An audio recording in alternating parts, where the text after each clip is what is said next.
When Franklin understands that his brother's inheritance is going to be stolen from under his nose, he decides to get rid of him. In order not to be considered as a suspect, he has the idea of including the murder as part of a series that the police will put down to a madman. Franklin uses Sir Carmichael's medical records to choose his victims as well as the ideal suspect, Alexander Bonaparte Cust, who was seriously wounded in the war and suffers from bouts of amnesia. Franklin writes the letters he will send me before each murder on his own typewriter in advance. He contacts Cust by letter and offers him a job. Cust is convinced that he is working for a hosiery company. In reality, it is Franklin that sends him his instructions, his goods, and even his typewriter. When we receive the first letter, Hastings thinks that it is a joke. As for me, filled with foreboding, I prefer to inform Chief Inspector Japp. Following his written instructions, Cust goes to Andover. He visits Mrs. Asher's tobacco shop and sells her a pair of stockings. After Cust's visit, Franklin, in turn, enters the tobacco shop. Mrs. Asher is not suspicious of the murderer, whom she takes to be an ordinary customer. The old lady turns around to take a packet of cigarettes. She is beaten to death. We investigate the first murder with Hastings. No suspect has a motive. A few weeks later, we receive a second letter signed A.B.C. Chief Inspector Japp is informed. The victim's name should start with the letter B. Alexander Bonaparte Cust goes to Bexhill.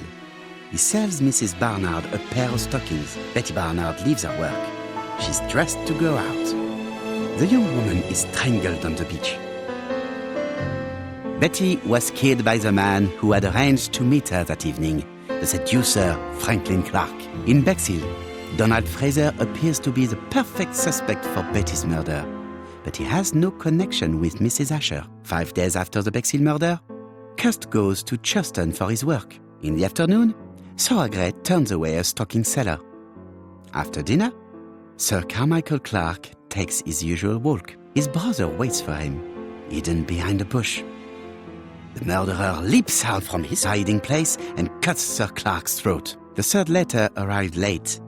Franklin deliberately wrote a wrong address. In Churston, Thorogray and Franklin Clark are the main suspects. Back in London, Cust is seized by violent coughing fit and brings up blood. He stains his shirt, which later frightens his landlady. We receive the final letter from A.B.C.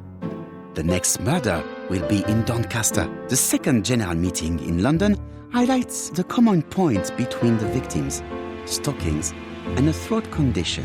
Cust's landlady telephones Scotland Yard to tell them about her suspicions. Cust is arrested shortly afterwards in Doncaster. Franklin had planned a fourth murder in Doncaster.